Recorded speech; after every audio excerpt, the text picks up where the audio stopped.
Hey guys, and down here this is going to be my chapter review to Nanatsu no Taizai, or the Seven Deadly Sins, 319, The Unforgivable Deadlock. Now, I thought it was a really good chapter. Let's get straight into it. I actually enjoyed the chapter. Obviously, once you start adding context and like the knowledge of the actual manga itself to the story, to the chapter, it did diminish it in certain frames, in certain ways. But reading it kind of mindlessly and just from a pure point of view, it was a good chapter. I enjoyed it.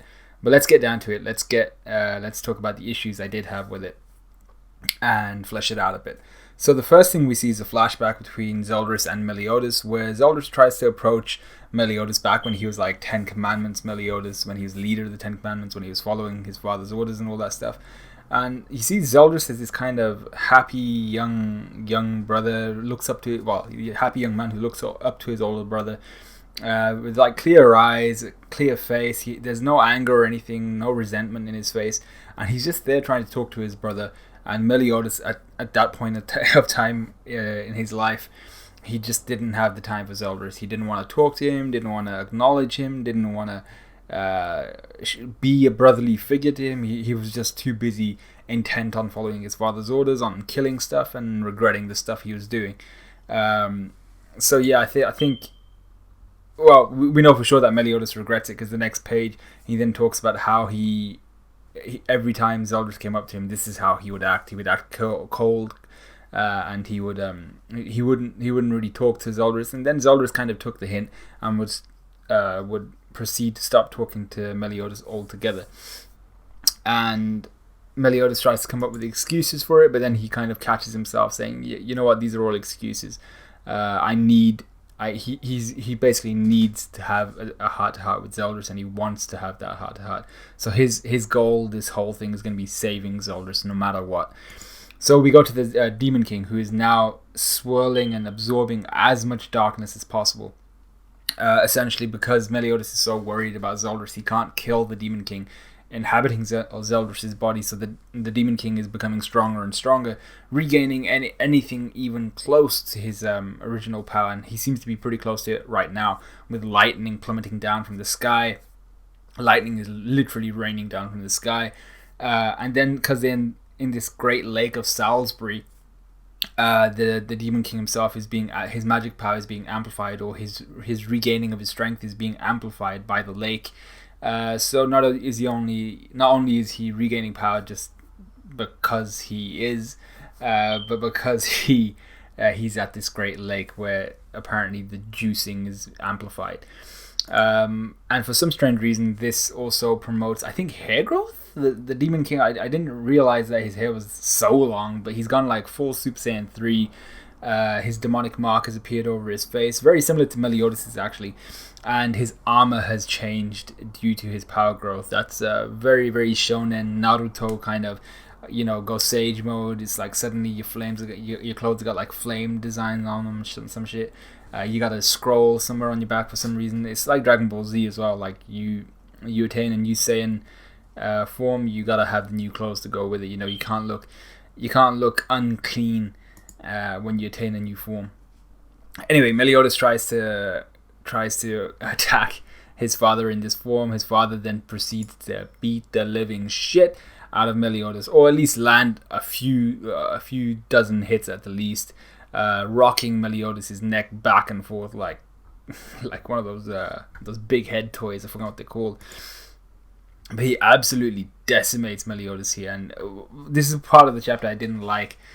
We see Elizabeth kind of watching this, and she's like, "Oh wow, this is taking a turn." And the whole point of Elizabeth being here was that she was not a bystander, right? She's not meant to just be standing there and like watching Meliodas take this punishment. She's meant to be part of the fight, and that's what she said when the Demon King tried to take her hostage. And then she had the whole bloodstained Ellie moment. She was like, "Yeah, I'm bloodstained Ellie," and all that shit. And I'm just like, but you're still on the sidelines. You're still watching. You're still doing Jack and shit. And Jack left town. You're doing nothing. You're not adding to the story at all. This is why Elizabeth, as of this last arc, has just been worthless. You've been the damsel in distress. You came out one chapter where you were like, "Oh, I'm somebody. I'm known as somebody that nobody has actually referred to me as." and now you've gone back to just being Elizabeth again, the same Elizabeth that hasn't done anything. So Meliodas then assumes his kind of demon form. He releases some of his demonic energy with the mark appearing over his forehead, and he decks his father in return, landing a few shots and actually slicing at his chest a bit. And we get the very, very cliche shonen kind of thing. Not even a shonen thing. This is cliche in storytelling in general. The possessed individual, or an individual who's been taken over, or his body has been taken over, like Ginyu has. Like when Ginyu took over Goku, but that Vegeta did what he was supposed to do in that situation. This is very shonen-y, very kind of cringy, in the sense of Meliodas is like, you know what, I'm not gonna give up on Zeldris. I'm gonna fight and not damage you that much until you respond, essentially. So I'm gonna fight until you respond, and then when you respond, you can fight from the inside, and then we're all good. Everything's cushy. There's no kind of situation where we can lose. And that's how I think it's going to end up. Like, the worst case scenario out of this chapter would be that, and I 100% believe that this wouldn't happen. If it did, Nakaba, I would apologize to Nakaba, but I don't see the worst case scenario happening, which is Zeldris kind of getting absorbed within the Demon King's psyche and dying. I do not see that happening. Would I like it if that happened? No, because I don't want to see Zeldris be treated like that. But would it be something? Would it be like a big ballsy maneuver from the author, from Nakaba? Yeah, it would be the biggest ballsiest maneuver in the world. Like, the dude shouldn't be able to roll out of bed in the morning because his balls are so huge. That's the type of move it would be, and it would be an awesome kind of storytelling device. A lot of people would have an issue with it just because they like Zeldris and they don't want to see him be done like that. They don't want to see him be done dirty. But I think it would be a really, really good direction, and it would be a really sad note for Zeldris' kind of story arc and character arc to finish up on. It'd be a very tragic story arc. So we then go to the kind of the psyche of the Demon King, where he's placed Zeldris under this illusion of Gelda holding him to her chest, which is anybody's dream in Taizai. Apparently they just like being held to people's chests, apart from Ban. But so she's talking to Zeldris, and she's like, and he's talking about how back when he used to idolize his older brother, he used to always try to talk to him, but then he would become afraid and stop. And it wasn't so much that he was afraid of Meliodas, it was more that he was afraid of his father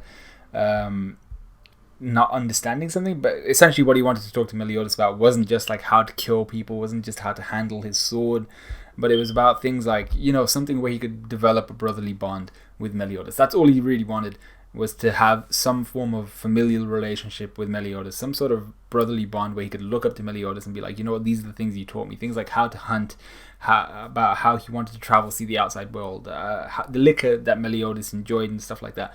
And he wanted to tell Meliodas about the girl he loved, which was Gelda. So he essentially, it sounds really pointless, but that's the type of thing that he wanted to do. And I'm cool with that. I have an older brother, and I think that's the type of thing that would develop a further relationship, and that's all he wanted. He wanted a solid relationship with his brother. He felt that brotherly relationship, or he felt that natural urge to want to have a brotherly relationship with his older brother, but Meliodas at the time was simply too cold, too evil, and he didn't have the time for Zeldris, and he just didn't form that relationship with him, which he now regrets. So Gelda then says pathetic, and basically tells Zeldris, you know what, just sleep on my lap, look up at my chest, we good, go to sleep. And Zeldris is like, I can do that, that's cool with me. So as he's shutting his eyes, you see Gelda for what she really looks like, as this illusion. She looks cray-cray. There's no way to describe it. Her eyes are, there's no way to describe it, and proceed to describe it. Her eyes are all blacked out, wrinkled underneath, her nose is long but sharp, her teeth are very kind of Soul Eater-ish, and she just looks crazy, very gaunt face with like emaciated features, and I'm just like, shit, she looks crazy. But if I was Zeldris, that would have woken me straight up. I would have been like, nah, what the heck is this shit? But with Zeldris essentially going to sleep and fading away, essentially, so his consciousness giving up to the illusions, or being being played by the illusions of the Demon King and then going to sleep, the Demon King is gaining control of the body real quick. He's housing the body and he's fitting into the body really easily because Zeldris is providing very little resistance. So the Demon King can feel all this power building up within him. Elizabeth is like, yo, shit, this cannot be allowed to go on, but they proceed to allow it to go on. And this is where Meliodas starts to get desperate. You can see his demon mark flies off because he's now shouting at Zeldris. He's just like, nah, you need to control yourself. You need to resist, at least do something. So he's getting desperate. He's not even in his demon form. He's not in fight form. He's in despair form. So the Demon King is becoming increasingly powerful. Meliodas is becoming increasingly desperate, and he's in the depths of despair at the moment. And Zeldris is fading. Now, that's cool. It adds a little bit more kind of weight to the last few chapters. But what do I think is going to happen?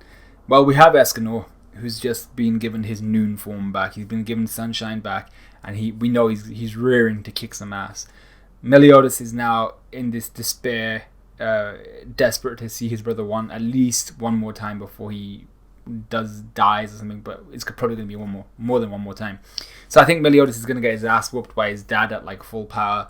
Escanor is going to come and provide backup. He's going to fight maybe on par with the Demon King. The Demon King at that point should be able to wreck most of Escanor's forms until he reaches the one, because you have to remember it's not quite noon yet, or high noon yet. It's approaching noon. So I think Escanor is going to come provide backup. Noon's going to come. He's going to assume the one form.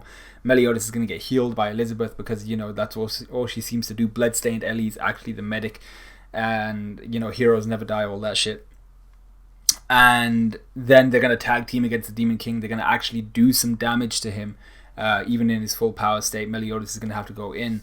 And when the Demon King is damaged, his kind of illusory hold over Zeldris is going to weaken, allowing Zeldris to wake up, and he's going to be like, the fuck? And he might even get a glimpse of what's happening outside. At that moment, Gelda's going to pop up amongst like Meliodas and Escanor. She's going to be butt naked or some shit. Zeldris is going to be like, nah, you know what? I got to get outside. This is bullshit. He's going to do his thing, resist on the inside, get out. He's going to be living with Gelda happily ever after. And I don't think that's the issue I have with this. I genuinely don't believe for a second that the negative is going to occur. I don't think there's going to be a loss in this situation. I don't think there's going to be a loss on Zeldris' part. I don't think there's going to be a loss on Meliodas' part, on anybody's part. The only loss is going to essentially be that Escanor, this is his last fight, and he has to die after this. If not, then Miles' warning was just bullshit. But yeah, I don't feel there's going to be any loss, any despair really beyond Meliodas seeing Zeldris being taken over. But once that's done, I think everybody's going to be happy, apart from maybe the readers.